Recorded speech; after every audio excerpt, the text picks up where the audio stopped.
Sabe o que o micro-ondas, Wi-Fi, comidas enlatadas e até mesmo os famosos chocolates M&M's têm em comum? Se você falou guerras, acertou em cheio. Pode parecer espantoso, mas muitos dos materiais que utilizamos em nosso dia a dia foram desenvolvidos por ou para militares, especialmente em períodos de guerra. Outros tantos produtos presentes do nosso cotidiano empregam alguma tecnologia bélica.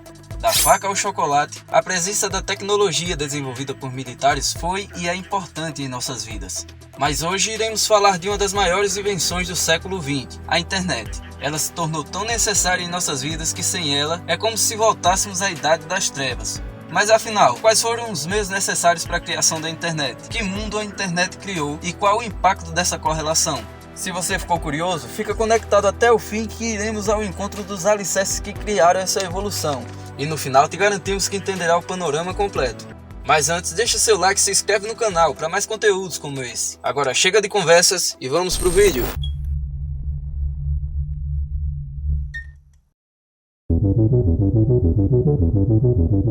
Há 50 anos comemorava o desenvolvimento e a instalação do primeiro envio de pacotes pela internet, feito na Universidade da Califórnia, Los Angeles, Oakland, em 29 de outubro de 1969. O envio foi feito por meio da rede ARPANET, mas antes desse feito, muito terreno foi preparado para essa colheita. Após a Segunda Guerra Mundial, o mundo ficou dividido em duas superpotências ideológicas e politicamente antagônicas. De um lado, os Estados Unidos, que tentava convencer o mundo de que o capitalismo era o melhor. Do outro, a União Soviética de Stalin, que jogava aos quatro cantos do globo as maravilhas do socialismo. Na época, logo após a Segunda Guerra, os principais meios de comunicação eram o telégrafo e o telefone. Até existiam computadores, mas não eram como esses que conhecemos hoje. Os que existiam ocupavam salas inteiras para armazenar e fazer cálculos que hoje o mais simples smartphone realiza sem nenhum esforço. O assunto é complexo e requer muito mais aprofundamento, mas se permitem, vamos aqui resumir de uma forma didática para que entendam sem grandes esforços como esse processo se deu. Sendo assim, esbarramos na primeira pergunta do vídeo. Quais foram os meios necessários para a criação da internet?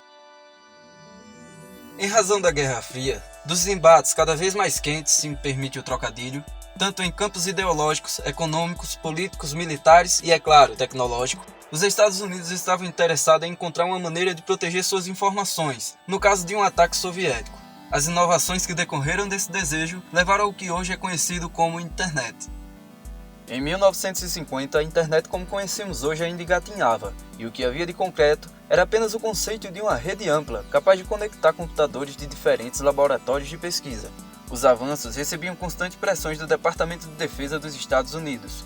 O medo de um ataque soviético crescia, assim como os avanços no projeto. Foi na década de 1960 que uma agência do Departamento de Defesa dos Estados Unidos recebeu uma proposta do cientista da computação Licklider sobre uma rede global de compartilhamento de dados. Foi o início da ARPANET, que desenvolveu a tecnologia de rede, que foi a base para o World Wide Web, o ícone www. A ARPANET funcionava através de um sistema conhecido como chaveamento de pacotes, que é um sistema de transmissão de dados em rede de computadores, nos quais as informações são divididas em pequenos pacotes, que por sua vez contêm trechos dos dados, endereços do destinatário e informações que permitiam a remontagem da mensagem original.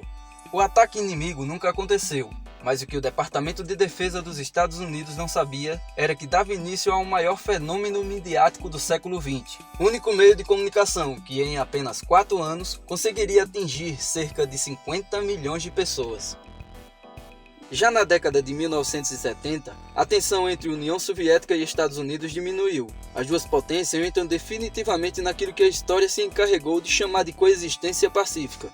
Não havendo mais eminência de um ataque imediato, o governo dos Estados Unidos permitiu que pesquisadores desenvolvessem nas suas respectivas universidades estudos na área de defesa que pudessem também entrar na ARPANET. Com isso, a ARPANET começou a ter dificuldades em administrar todo o sistema, devido ao grande crescimento do número de localidades universitárias contidas nela. Dividiu-se então o sistema em dois grupos, a MILNET, que possuía as localidades militares, e a nova ARPANET, que possuía as localidades não militares. O desenvolvimento na rede nesse ambiente mais livre pôde então acontecer. Não só os pesquisadores, mas também os alunos e amigos dos alunos tiveram acesso aos estudos empreendidos e somaram esforços para aperfeiçoá-lo. Houve uma época nos Estados Unidos em que sequer se cogitava a possibilidade de comprar um computador pronto, já que a diversão estava em montá-los. A mesma lógica se deu com a internet. Jovens da contracultura, ideologicamente engajados em uma utopia de difusão de informação, contribuíram decisivamente para a formação da internet como hoje ela é conhecida. Mas conta aí, você acha que se não fosse a Guerra Fria, o medo constante de ser alvo de mísseis soviéticos, você não estaria vendo esse vídeo daí do conforto da sua casa? Ou você acha que a internet surgiria de qualquer jeito? Deixe sua opinião nos comentários abaixo, estamos ansiosos. Que a internet é acima de tudo uma criação cultural, isso não temos dúvida. Agora, que mundo a internet criou?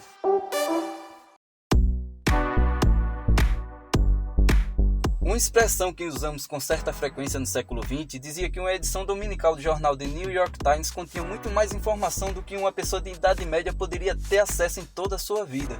E em apenas um ano, produzimos mais informações do que toda a humanidade já produziu em toda a sua história.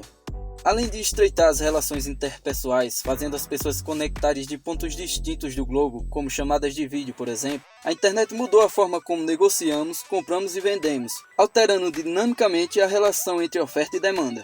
A internet modificou a maioria dos aspectos que envolvem uma sociedade civil organizada, deixou o mundo apto a conexões das mais variadas possíveis, o que nos força a perguntar: qual o impacto dessa correlação?